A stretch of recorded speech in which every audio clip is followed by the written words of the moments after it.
Hello students, आज हमारा जो +1 क्लास का नया topic chapter number 7 from the element books permutation and combination, आज हम उसके बारे में डिस्कस करेंगे। चैप्टर है हमारे पास परमुटेशन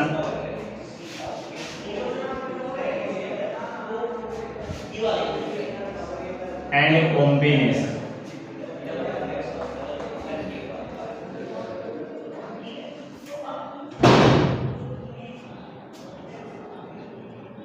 देखिए, ये एक ऐसा चैप्टर है जिसको आप सिर्फ +1 क्लास में ही नहीं, इससे आगे आप कोई एग्जाम देंगे, कॉम्पिटिटिव एग्जाम दें, आप इंजीनियरिंग करें या किसी भी फील्ड में जाएं जहां से आपका रिलेशन मैथ के साथ रहता है, ये चैप्टर आपका वहां हर जगह काम आता है।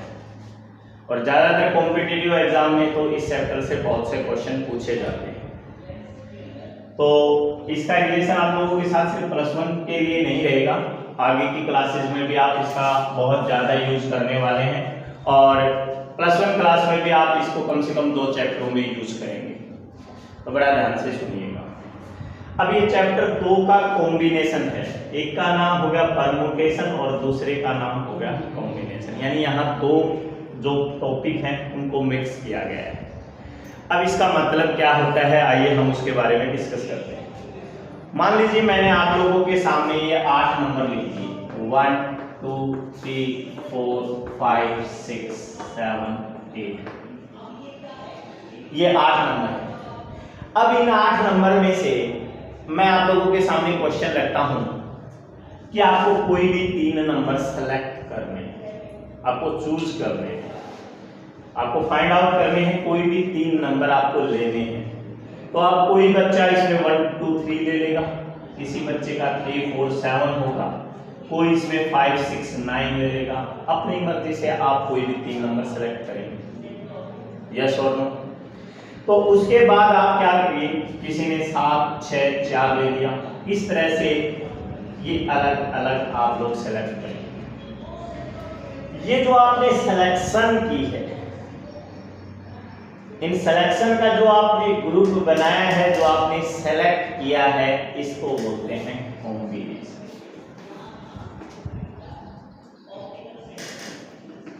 ये आपने अपनी मर्जी से कोई 3 नंबर सेलेक्ट कर लिए। अगर आपने एक सेलेक्ट किया, किसी ने ये सेलेक्ट किया, किसी ने ये सेलेक्ट किया, ये एक है कॉम्बिनेशन, 1 2 3 का कॉम्बिनेशन। किसी ने 3 4 7 का कॉम्बिनेशन। कॉम्बिनेशन का मतलब क्या है, ये वर्ड आपने सुना होगा, कंबाइन कर दिया, 3 नंबर को ले लिया। किसी ने 5 6 9 का कॉम्बिनेशन कर लिया। अगर मैं इन सब को इकट्ठा कर लूं तो ये बन जाता है कॉम्बिनेशंस। क्या बन जाता है, कॉम्बिनेशंस, मतलब एक से ज्यादा का सिलेक्शन। किसी बच्चे ने एक ही सिलेक्ट किया या सब ने एक ही सिलेक्ट किया, वो कॉम्बिनेशन कहलाएगा। पर सबने अलग अलग सिलेक्ट किया, उन सब का एक ग्रुप बना दिया गया, उन सब का एक सेट बना दिया गया, तो उसको बोलेंगे कॉम्बिनेशंस। तो ये सिलेक्शन को बोल दिया हमने कॉम्बिनेशन। तो ये परमुटेशन है। परमुटेशन का मतलब क्या हुआ कि मैंने पर्टिकुलरली एक कॉम्बिनेशन उठा लिया 1 2, और मैंने कहा कि इस 1 2 3 को, यानी सिर्फ आपको नंबर ही 1 2 3 लेने हैं। यहाँ तो मैंने कहा कोई 3 सेलेक्ट करो, तो आपने अपनी मर्जी से सेलेक्ट किया। अब मैंने पर्टिकुलरली आपको कहा कि 1 2 3 लेना है, आपने 1 2 3 लिया और मैंने कहा कि इस 1 2 3 को कितनी तरह से अरेंज किया जा सकता है। तो अब कोई बच्चा इसमें 1 2 3 लिखेगा, कोई बच्चा इसको 2 1 3 लिखेगा, किसी ने इसमें 3 1 2 लिख दिया, किसी ने इसमें 2 3 1 लिख दिया, यस। तो हर बच्चे ने 3 नंबर का यूज करके डिफरेंट टाइप ऑफ अरेंजमेंट बनाए, अलग अलग अरेंजमेंट है। किसी ने ऐसे अरेंज किया, किसी ने 3 नंबर को ऐसे अरेंज कर दिया, वो एक नई संख्या बनी। किसी ने ऐसे अरेंज किया तो वो एक नई संख्या बन गई, किसी ने ऐसे अरेंज कर दिया तो वो एक नई संख्या बन गई। इस अरेंजमेंट का नाम है परमुटेशन। अरेंजमेंट का क्या नाम है, परमुटेशन। और इन सब को कलेक्टिव कर लिया तो ये बन जाता है परमुटेशंस। तो फर्स्टली हम डिस्कस करेंगे सिर्फ परमुटेशन के बारे में। परमुटेशन के बारे में अगर हम डिस्कस करेंगे तो देखिएगा परमुटेशन का यहां से क्या मतलब निकल के आया, अरेंजमेंट।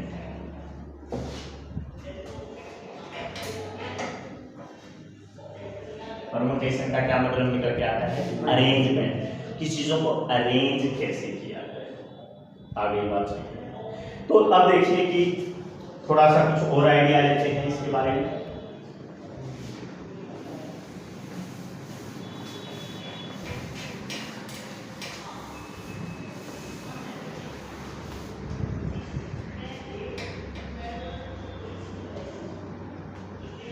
मान लीजिए आपके पास डिफरेंट टाइप ऑफ बुक्स हैं। आपके पास मैथ्स बुक है, फिजिक्स बुक है, केमिस्ट्री बुक है। अगर आप लोग उन तीन को अलग अलग रखते हैं तो वो तीन बुक कहलाएंगे। अब उन तीन बुक्स को अगर आप इकट्ठा करके एक बैग में डाल देते हो तो आपको अरेंज करने में या उसको निकालने में दिक्कत नहीं होगी। आपके पास तीन, आप तीन बुक लेके चलो, तीनों को एक बैग में डाल के चलो तो वो ज्यादा इजी होता है कि आपने बैग उठाया, क्योंकि आपने चीजों को अरेंज कर लिया, आपने उन बुक्स को अरेंज करके अपने बैग में डाल दिया। लेकिन जब आप बैग में डालते हो तो भी आप अरेंजमेंट अपनी तरफ से पॉसिबिलिटी क्या है उसको चेक करते हो। मान लो आप किसी सब्जी मंडी चले जाते हो। अब सब्जी मंडी में आपने डिफरेंट टाइप की सब्जियां ले ली, आपने आलू ले लिए, प्याज ले लिए, टमाटर ले लिए, आपने कुछ फ्रूट खरीद लिए, उसमें आपने केले ले लिए। अब जब आप उन चीजों को अरेंज करोगे तो पॉसिबिलिटी अरेंजमेंट तो ये है, चाहे पहले केले डाल लो, चाहे पहले आपने आलू डाल लिए, चाहे पहले आपने अपने प्याज डाल दिए। बट वहां से पॉसिबल अरेंजमेंट क्या होगी कि आप पहले वो चीज डालेंगे जिससे आपको कोई नुकसान नहीं होगा। आप पहले आलू डालते हैं, उसके ऊपर टमाटर डालेंगे। अगर आपने पहले टमाटर डाल के ऊपर से आलू डाले तो हो सकता है आपको नुकसान हो। तो चीजों को अरेंज किस तरह से किया जाएगा, कितने नंबर ऑफ वेज हैं उनको अरेंज करने के, उस वेज का क्या नाम बोला गया है, परमुटेशंस। क्या बोला गया है, परमुटेशंस। अब इस परमुटेशंस को हम किससे सोल्व करते हैं, एफपीसी। एफपीसी का मतलब क्या होता है, फंडामेंटल प्रिंसिपल ऑफ काउंटिंग। अब ये कोई मेथड नहीं है, कोई फार्मूला नहीं है। FPC fundamental principle of counting process है। क्या है, प्रोसेस। कौन सा प्रोसेस, एक ऐसा प्रोसेस जो हमें ये बताता है कि जो आपको प्रोवाइड किया गया है उसको आप कितनी तरह से अरेंज कर सकते हैं, कितनी तरह से आप उन चीजों को अरेंज कर सकते हैं। आगे बात सुनिए। एग्जाम्पल के तौर पे मान लीजिए आपको किसी सिनेमा हॉल में जाना है और उस सिनेमा हॉल में एंट्री करने के 3 डोर हैं। एंट्री यानी गेट नंबर 1 से, एंट्री नंबर 2 गेट नंबर 2 से, और एंट्री आपकी हो जाती है गेट नंबर 3 से। ठीक है, यानी आपके पास जाने के 3 रास्ते हैं और वापिस आने के यानी आउट होने के या बाहर निकलने के 2 गेट हैं, गेट नंबर 1 और गेट नंबर 2। तो क्वेश्चन ये है कि आप कितनी तरह से सिनेमा हॉल में आ भी सकते हैं और जा भी सकते हैं, कितनी तरह से। वैसे आएंगे तो एक ही बार जाएंगे, एक ही बार, लेकिन क्वेश्चन ये नहीं है कि एक बार, क्वेश्चन है कि कितनी पॉसिबिलिटी है। उस पॉसिबिलिटी का ही नाम परमुटेशन है। आगे बात सुनो, कितनी पॉसिबिलिटी होगी कि आप इस सिनेमा हॉल में जाएंगे। अब आपकी मर्जी, आप गए तो एंट्री नंबर 1 से और बाहर निकल के आए, ऐसा पॉसिबल है या नहीं। आप गए एंट्री नंबर 1 से और बाहर निकल के आए गेट नंबर 2 से, ये भी पॉसिबल है। क्या इसके अलावा कोई पॉसिबिलिटी है गेट नंबर 1 की, एंट्री नंबर 1 की? नहीं। अब दूसरी पॉसिबिलिटी ये है कि आप गए तो गेट नंबर 2 से, एंट्री नंबर 2 से किया आपने, और आप आए G1 से बाहर। ये देखिए E1 E2 E3 entry 1 gate से, दूसरे गेट से, तीसरे गेट से। ये निकलने वाले गेट है G1 से और G2 से, दो अलग अलग हैं। आप गए B2 से, बाहर आए G1 से, आप गए B2 से, बाहर आए G2 से। या फिर ये पॉसिबिलिटी भी है कि आप गए तो E3 से, बाहर आए G1 से, आप गए E3 से और बाहर आए G2 से। ओके, अब देखिए यहां क्या आया 1 into 2, ये क्या आया गए एक से निकलने के लिए पॉसिबिलिटी यहां भी वही 2, गए एक से निकलने के लिए यहां भी पॉसिबिलिटी वही 2। टोटल कितनी तरह से आ और जा सकते हैं आप 6 तरह से। ठीक, अब एफपीसी क्या कहता है, फंडामेंटल प्रिंसिपल ऑफ काउंटिंग क्या कहता है, अगर आपके पास m वे हैं एंट्री करने के और n वे हैं बाहर निकलने के, m वे हैं एंट्री करने के और n वे हैं बाहर निकलने के, और टोटल नंबर ऑफ वेज होंगे m into n। यानी यहां जाने के केस 3 थे और बाहर आने के 2 थे, तो टोटल नंबर ऑफ केस कितने बनेंगे 6। यानी एफपीसी ने हमारा वो काम आसान कर दिया। अगर मुझे ऐसे लिख लिख के बताना पड़ेगा तो ये तो छोटा सा काम बता दें, पर एक बड़ी वैल्यूज के लिए हमारे पास वो पॉसिबिलिटी बहुत ज्यादा हो जाती है, तो हम हो सकता है उसमें कुछ सारी वैल्यू लिख भी ना पाए। तो एफपीसी कहता है कि m वेज है इवेंट ए में, n वेज है इवेंट बी में। वो इवेंट ए आपका कोई भी हो सकता है, आने का, जाने का, या फिर नंबर को अरेंज करने का। इवेंट बी भी कुछ भी हो सकता है। उनमें m वे हैं एंट्री के, n वे थे आउट के, तो टोटल नंबर वे जो बने 6। ये किसने बताया, फंडामेंटल प्रिंसिपल ऑफ काउंटिंग। एक और देखिए, इसके बारे में थोड़ा सा डिस्कस और करते हैं।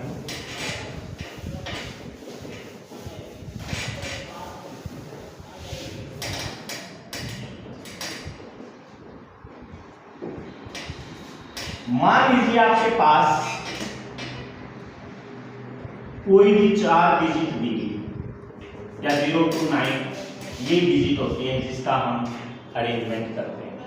कोई भी नंबर जो बनता है वो इन डिजिट से बनता है, वो छोटा हो चाहे बड़ा हो।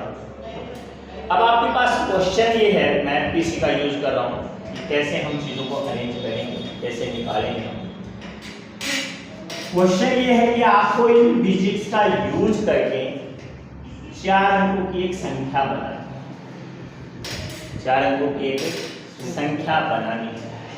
अब यहां से क्वेश्चन देखिए, अगर आप लोग डायरेक्ट ऐसा बताना शुरू करेंगे कि 4 अंकों की कौन कौन सी संख्याएं बनेंगी, तो फिर आप बहुत सी संख्याएं आपको लिख के दिखानी पड़ेगी। पॉसिबिलिटी ये भी है कि आप उसमें कोई ना कोई छोड़ भी देंगे, क्योंकि ऐसी इनफाइनाइट नंबर मिलेंगे आप लोगों को। अब एफपीसी क्या कहता है कि उसको कैसे अरेंज किया जाए, मेरी बात समझ में आ रही है। अगर मैं यहाँ से डायरेक्ट क्वेश्चन ऐसे देता, जैसे E1 G से निकलाया, आपने ये बना के दिखा दिया, आपको पता लग गया वो 6 बने। एफपीसी ने उसमें डायरेक्ट बता दिया कि वो 6 बनेंगे। ठीक है, कौन कौन से बनेंगे क्वेश्चन ये नहीं है, कितनी पॉसिबिलिटी है क्वेश्चन ये। अब यहां से मैंने कह दिया 0 से 9 नंबर का यूज करके आपको 4 अंकों की संख्या बनानी है। आगे बात एफपीसी कैसे बनाए, देखिए 4 अंकों की संख्या में 4 ही प्लेस होंगे, ये बात हम जानते हैं, जिसको आप पहले को बोलते हो 1 प्लेस, ये 10 प्लेस होता है, ये 1000 प्लेस होता है, और ये 10,000। यस और नो, 4 अंकों की कोई भी संख्या बनेगी, उसमें आपने जैसे 4 अंकों की कोई संख्या लिखी 4 5 7 9, तो आप इसको क्या बोलोगे 4579। ये 1 प्लेस हुआ, ये 10 प्लेस हुआ, ये 100 प्लेस हुआ, और ये आपका 1000 प्लेस हुआ। इसका मतलब उसमें 4 ही डिजिट आएंगे। अब 0 to 9 का यूज करना है। यहां पर मैं कितनी संख्याएं भर सकता हूं, 0 to 9 में मैं 0 यहां नहीं फील कर सकता, क्योंकि अगर मैंने यहां 0 भर दी तो वो 3 अंकों की संख्या रहेगी।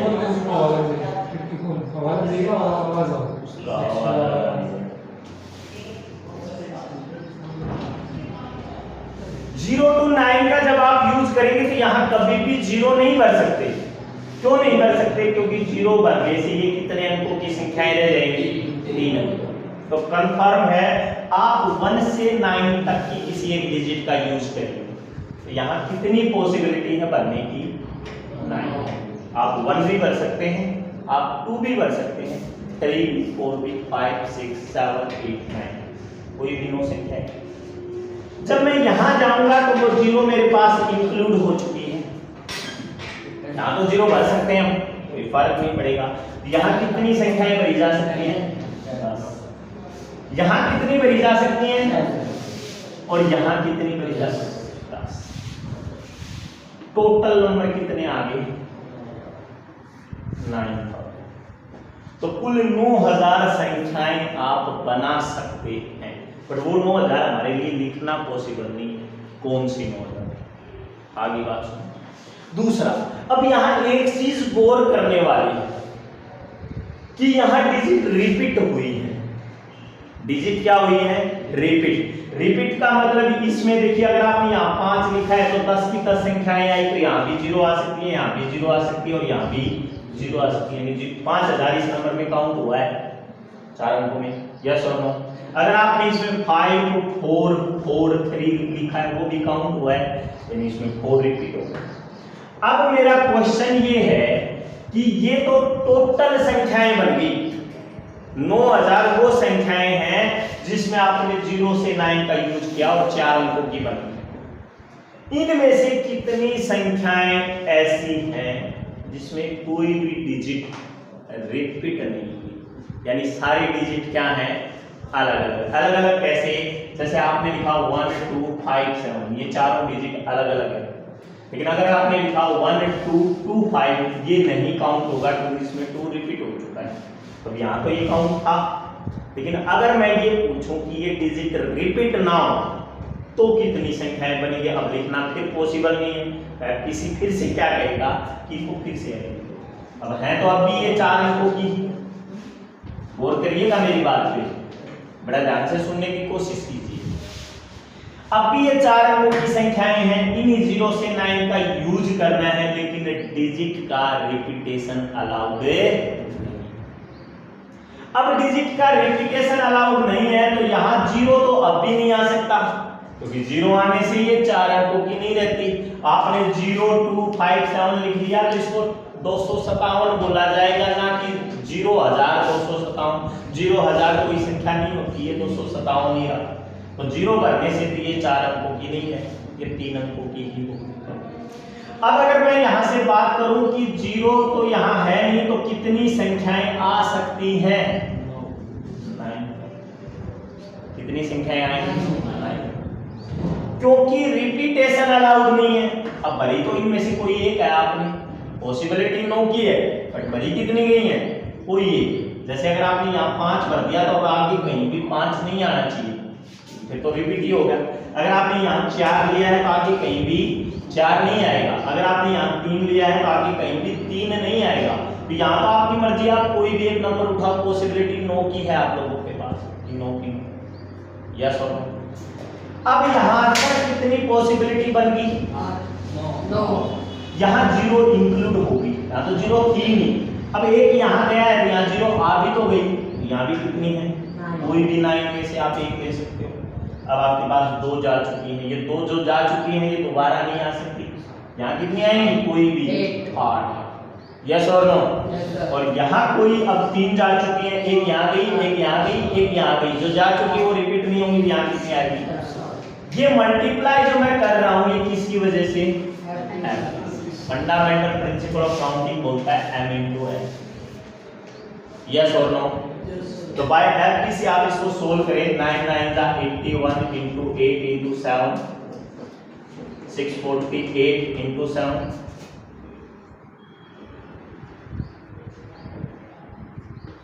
4536 संख्याएं बनेगी, जिसमें कोई भी अंक, कोई भी डिजिट रिपीटेड। बात समझ में आई है नहीं? इसी में थोड़ा सा और चेंज कर दिया जाए। देखिए हम क्या सीख रहे हैं कि इन अंकों को कितनी तरह से हम अपनी तरफ से अरेंज कर सकते हैं। ये अरेंजमेंट हमें डायरेक्ट आंसर दे रही है। अगर ये ना होता तो हम ये डायरेक्ट आंसर नहीं बता पाते। अब हमने थोड़ा with in 1 minute, with in 2 minute हमने पॉसिबिलिटीज काउंट कर दी कि इतनी पॉसिबिलिटीज हैं अपने पास, इतने नंबर हम बना सकते हैं। बट अगर एफपीसी ना होता तो हमारे लिए ये पॉसिबल है नहीं था। आगे बात सुनिए। अब इसी में थोड़ा सा और चेंज कर दिया जाए, वो चेंज क्या है वो सुनिए, उसके बाद आपका ये धीरे धीरे क्लियर होता चला जाएगा कि क्या पूछा जा रहा है और कैसे। अब तक क्वेश्चन ये था कि 0 to 9 का यूज करके 4 डिजिट के नंबर बनाने हैं। अगर वो सिर्फ ये कहता है 4 डिजिट के नंबर बनाने हैं स्टूडेंट, उसका मतलब ये है कि डिजिट रिपीटेशन अलाउड है। उसने कोई कंडीशन तो दी, कोई भी नंबर ले लीजिए। बट अगर वो कहता है कि अलाउड नहीं है, इसका मतलब आपको एक डिजिट दोबारा यूज नहीं करना। बट इसमें भी वो एक कंडीशन और डाल दे, और वो क्या डाल दे कि कितने 4 अंकों के नंबर बना सकता है जो इवन होंगे। जो क्या होंगे? सिर्फ इवन होंगे। इवन का मतलब 2 से डिवाइड होंगे। अब जो आपने ये जो नंबर बनाए थे 4536, इसमें तो 1 2 3 5 भी आ गया, क्योंकि 1 2 3 5 में सारी डिजिट अलग अलग है, लेकिन ये कोड है। क्या है? कोड। अगर क्वेश्चन मैंने ये पूछ लिया कि इनमें से इवन कितने होंगे, तो क्वेश्चन बदल चुका है। यस और नो? अब क्वेश्चन बदल चुका तो बात फिर से वही, हम तो अब भी 4 ही होंगे। अब एक बात याद रखिएगा, क्वेश्चन यहाँ पे ये अराइज होता है कि रिपीटेशन अलाउड है या इवन। देखो अगर रिपीटेशन अलाउड है तो 1 2 2 2 ये भी तो एक इवन नंबर है या नहीं है? 1 3 3 5 6 ये भी तो एक इवन नंबर है, लेकिन यहाँ रिपीटेशन हो चुका है। और अगर रिपीटेशन ना हो फिर इवन हो तो 1 2 3 4 ये भी एक इवन नंबर है। क्वेश्चन यहाँ भी दो तरह से बनता है, रिपीटेशन अलाउड और रिपीटेशन नॉट अलाउड। अब मैं बात करता हूँ पहले रिपीटेशन अलाउड है, लेकिन आपको सिर्फ कौन से नंबर बताने हैं? रिपीटेशन अलाउड है और आपको इवन बताना है। तो कैसे? ध्यान दीजिए। अब कोई भी नंबर जब यहां बनोगे उसका इवन या ओड से कोई लेना देना नहीं होता।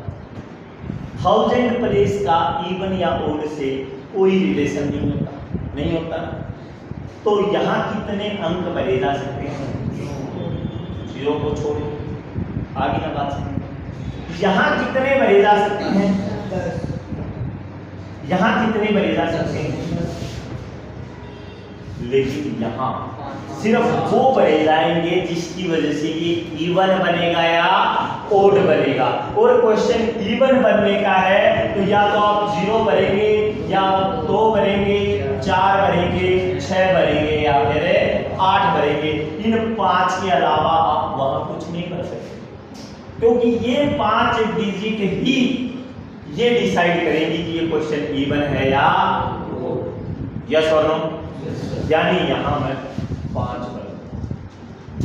तो अब मेरे पास 45 तो ऐसी संख्याएं आएंगी जो क्या होंगी? रिपीटेशन में तो है बट इवन। ओके। अब क्वेश्चन दूसरा मेरे पास क्या आ जाता है कि अगर ये रिपीटेशन नहीं है और फिर इवन है तो कितनी संख्याएं हम भर सकते हैं? अगर ये रिपीटेशन अलाउड नहीं है और आपका इवन है तो कितनी संख्याएं भर सकते हैं? बड़ा गौर कीजिएगा इस क्वेश्चन पे। यानी अब जो मैं क्वेश्चन आपको बताने जा रहा हूं बड़े ध्यान से सुनिएगा, क्योंकि ये क्वेश्चन लगभग इस एफपीसी का पूरा सार आपके सामने रख देगा। रिपीटेशन अलाउड नहीं है और आपको इवन नंबर बनाना है, तो हमारे पास क्या बनेगा? वही 4 डिजिट।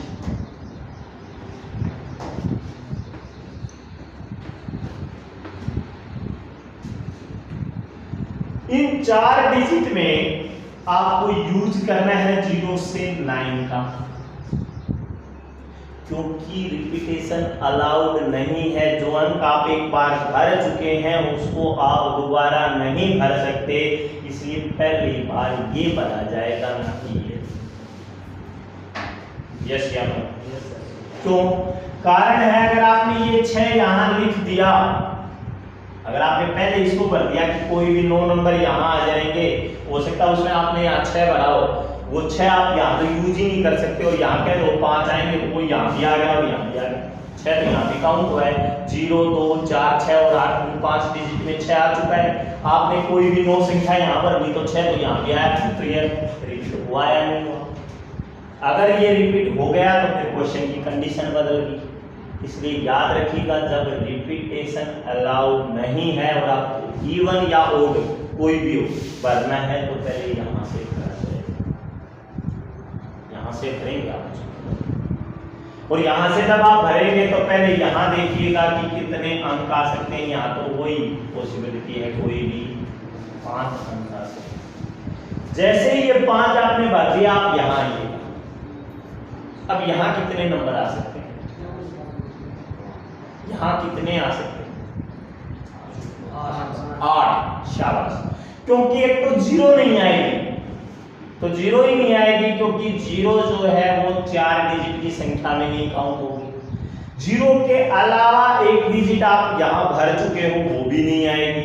इसका मतलब यहाँ कुल कितनी संख्याएं पॉसिबल है? यहाँ कितनी संख्याएं पॉसिबल हैं? 1 2 जा चुके हैं, और यहाँ कितने हैं? तो नंबर को किस तरह से और कितनी तरह से अरेंज किया जा सकता है वो आप सीख चुके हैं। थोड़ा सा और इसकी डिटेल में जाते हैं। बस देखिए, आप ट्रैवल करते हैं और ट्रैवल करने वाले कैंडिडेट की संख्या है 3, यानी आप 3 आदमी ट्रैवलिंग के लिए जाते हैं। आप दिल्ली से मुंबई गए, आप यहाँ से मुंबई गए, कहीं भी जाते हैं। बाय ट्रेन की बात कर लेते हैं, बाय ट्रेन आप कहीं घूमने चले जाते हैं। 3 पैसेंजर हैं और आप एक डिब्बे में चढ़े। अब डिब्बे में आपको 1 बाय 1 जाना है, 1 बाय 1, एक एक कर। और डिब्बा ऐसा है जिसमें 6 सीट है। कितनी सीट है? 6 सीट। अब फर्स्ट पैसेंजर जब जाएगा तो उसके लिए कितनी सीट अवेलेबल होगी, वो कितनी तरह से अपने आप को अरेंज कर सकता है, कितनी तरह से अपने आप को बैठा सकता है। उसके पास 6 की 6 सीट वैकेंट है, उसकी मर्जी वो कहीं भी बैठेगा, वो अपने लिए एक सुटेबल प्लेस ढूंढेगा और बैठ जाएगा। यानी उसके लिए पॉसिबिलिटी थी 6। यहाँ हम नंबर ऑफ वेज काउंट कर रहे हैं, कितनी पॉसिबिलिटीज हैं उसके बैठने की। बैठेगा तो एक ही जगह, बट पॉसिबिलिटी 6। जब दूसरा कैंडिडेट आएगा तो रिपीटेशन अलाउड हो ही नहीं सकती, क्योंकि जो जहां बैठ गया उसके ऊपर तो वो बैठेगा नहीं। अब यहाँ तो रिपीटेशन का कोई केस बनेगा ही नहीं, ये बात कंफर्म है। वो जैसे ही जाएगा उसके पास अवेलेबिलिटी कितनी होगी? 5। और जब तीसरा जाएगा तो उसकी अवेलेबिलिटी कितनी होगी? यानी टोटल नंबर ऑफ वेज कितने बनेंगे? 120 तरह से वो 3 कैंडिडेट उस ट्रेन की सीट्स का यूज कर सकते हैं। आगे बात, यस और नो? तो यहां से एफपीसी हमें क्या बताता है कि हाउ मैनी वेज, कितनी तरह से हम उनका यूज कर पाएंगे। ओके, कर लेंगे। तो एफपीसी की वजह से हमें पता लगेगा कि रिपीटेशन है, रिपीटेशन नहीं है, चीज़ों को कितनी तरह से अरेंज किया जाता है, नहीं किया जाता है। आप कोई भी डाउटफुल क्वेश्चन उससे सोल्व कर सकते हैं। आगे अब हम कुछ क्वेश्चनों का सहारा लेते हैं कि देखिए इसके बेस पे क्वेश्चन कैसे सोल्व किए जाए।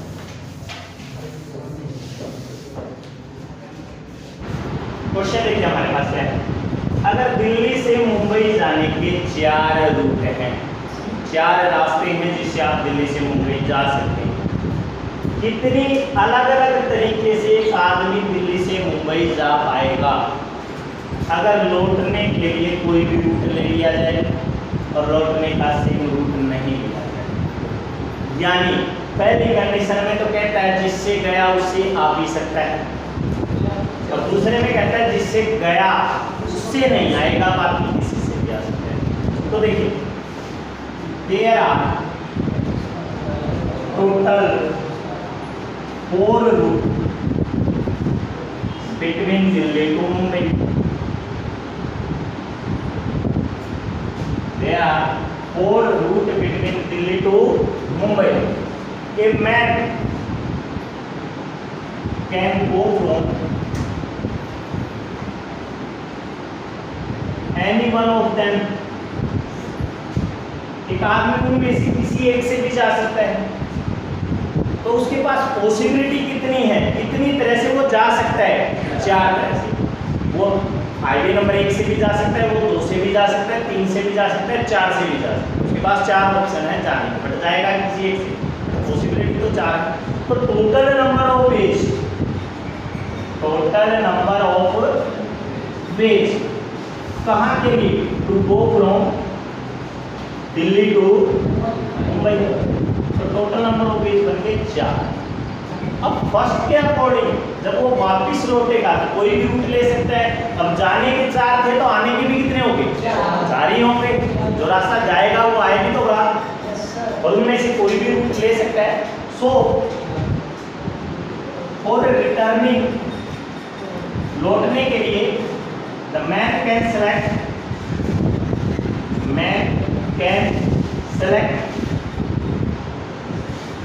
Any one of the 4। किसी भी एक रूट को वो सेलेक्ट कर सकता है, क्योंकि वो जिससे गया है उससे आ भी सकता है। तो आने के भी टोटल नंबर ऑफ अरेंजमेंट कितनी होगी? मुंबई टू दिल्ली, वो भी 4 होगी। तो total number of ways from Mumbai to Delhi, वापिस आ रहा है वो मुंबई टू दिल्ली। अब ये भी कितनी होगी? 4। तो by FPC, by fundamental principle of counting, M ways थे जाने के, N वेज थे आने के, टोटल नंबर ऑफ वेज कितने होंगे? वो 16 तरीके से आ भी सकता है और जा भी सकता है। सेकेंड पार्ट में अब वो जाएगा कितने रास्तों से? बट सेम रूट से आएगा नहीं। तो for returning the man can not select the same ways, so there are total 3 ways to return. अब वो आएगा कितने वेज से? कितना हो गया? यस और नो? तो इस बेस पे आप अपने कोई भी क्वेश्चन कर सकते हैं। आई होप स्टूडेंट आप यहाँ तक के क्वेश्चन कर लेंगे। एक क्वेश्चन और करके दिखाते हैं। एक टीम में 6 लड़के हैं और 4 लड़कियां हैं। एक दूसरी टीम है जिसके अंदर 5 लड़के हैं और 3 लड़कियां हैं। How many single match can be arrange between the 2 team?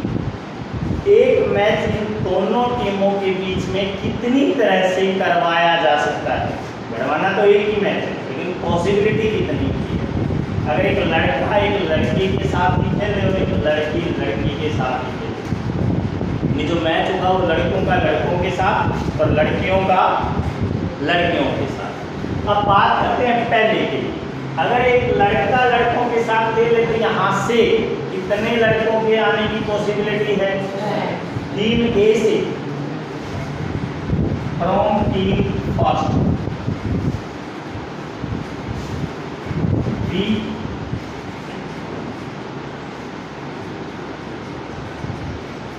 Can there are from team first, ऐसे लिख दीजिए, there are total 6 boys.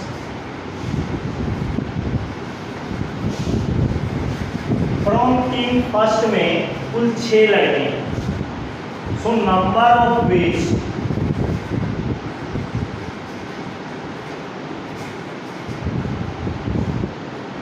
For match. अब कितने लड़कों को आप सेलेक्ट कर सकते हैं, कितने वेज हैं आपके पास मैच करवाने की? अगर आपके पास ये टीम है और इस टीम में से मैं कहूँ किसी एक लड़के को मुझे लेना है, तो 6 के 6 ये सोचेंगे मेरा नाम आएगा, मेरा आ सकता है, मेरा आ सकता है, या सेलेक्ट करने वाले के पास भी पॉसिबिलिटी वो 6 के 6 में से कोई एक मिलाएगा, तो उसके लिए तो ये मैच करवाने के लिए 6 वेज बनेंगे। टीम बी से नंबर ऑफ वेज कितने बनेंगे? 5। यस और नो? तो by FPC fundamental principle of counting कितने नंबर ऑफ वेज बने इन दोनों के बीच मैच करवाने के? 6 × 5। यस और? अगर लड़कों के साथ लड़के खेलेंगे तो कुल 30 पॉसिबिलिटी है, यानी 30 तरह से मैच करवाया जा सकता है। अगर ये पॉसिबिलिटी लड़कियों के साथ रहे तो from first team there are total 4 girls out of 1 can play. 4 लड़कियों में से कोई एक खेलेगी, but total number of ways to select a girl कितना हुआ? 4। And from team B total number of girls 3, so total number of ways to select a girls from team B 3। Total number of ways between the girls that the match can be played, कुल कितने veg बने कि वो match खेले जा सकते हैं? Yes और नो?